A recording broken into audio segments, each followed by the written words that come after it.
Her daughter is out of control. She almost killed my son. Your son's the problem. He runs around like a wild animal. Our parents got so mad that they refused to let me and Jacob hang out anymore. The next morning, things got worse. Honey, we have to leave the castle. But the castle belongs to our family. No, it belongs to the government. We're just the groundskeepers. You loved pretending to be a princess when you were little, and your father and I thought it'd be harmless to let you believe we were part of a noble family. Harmless? You made a fool out of me. Why do we have to move now? What changed? And that's when they showed me a letter from the government saying our services were no longer needed. I was devastated. My life was in shambles. Not only had we lost the castle, I had to change schools and live in my grandparents' tiny house across town. And it was all Jacob's fault. Oh yeah, I forgot to mention, the week after we moved out, Jacob and his family were hired to be the new groundskeepers. One day, I ran into him at the grocery store and gave him a piece of my mind. You backstabbing troll. You won't get away with this. I didn't do anything. You pretended to be my Prince Charming so you could steal my castle. You lured me into that dungeon. It was all part of your master plan. I hate you.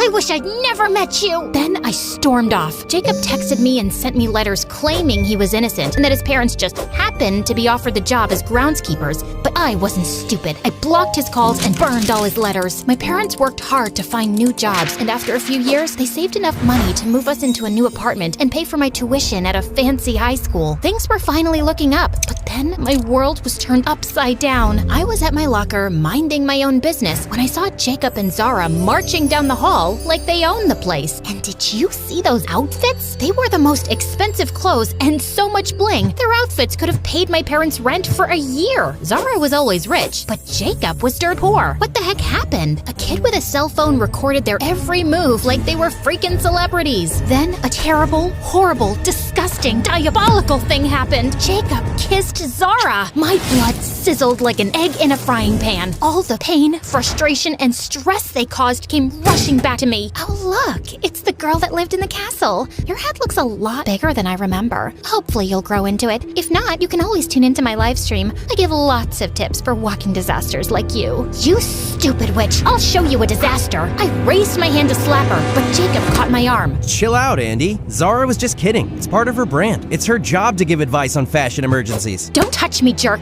You're no better than she is. Come on, Jacob, ignore her. She's just jealous because we're so out of her league. Every time Zara and I were in the same room, she'd say the meanest things and make fun of me in front of her rich friends.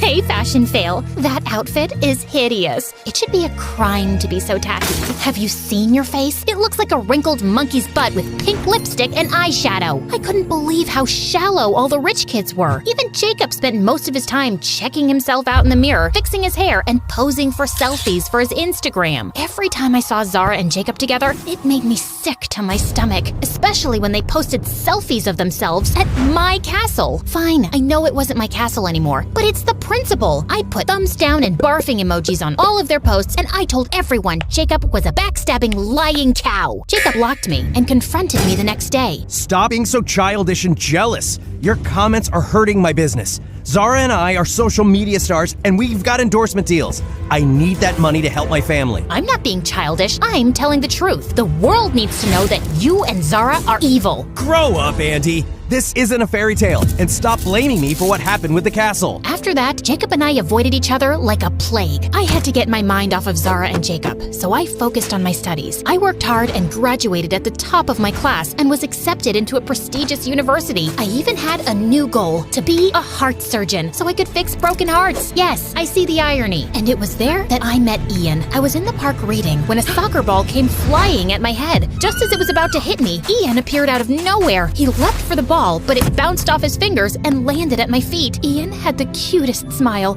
and the most amazing abs. I mean, this guy was ripped, sculpted to perfection. It's like he belonged in a museum. Sorry about that. Can I have the ball back? Abs? Sorry, I mean abs. I mean, yes, here. I threw the ball to him. Wow, nice arm. But it can't compete with your pretty smile. Ian was super smart and kind. He made up love poems on the fly and recited them to me. Your face is like a lamp that brightens my day, and your voice is like a rooster. No, a bell, a horn. He bought me flowers, chocolate, and a doll with his face on it. It was weird, but it's a thought that counts, right? Before I knew it, we were boyfriend and girlfriend. I was happy. Even better when my parents gave me the best news ever. We're getting the castle back, honey. We get to go home. That's amazing. How did this happen? It's a long story. story. When you get in town, we'll explain everything. Ian and I hopped in the car and drove back to Scotland. But when I arrived, I was shocked to see Jacob in the living room with my parents, and he looked amazing.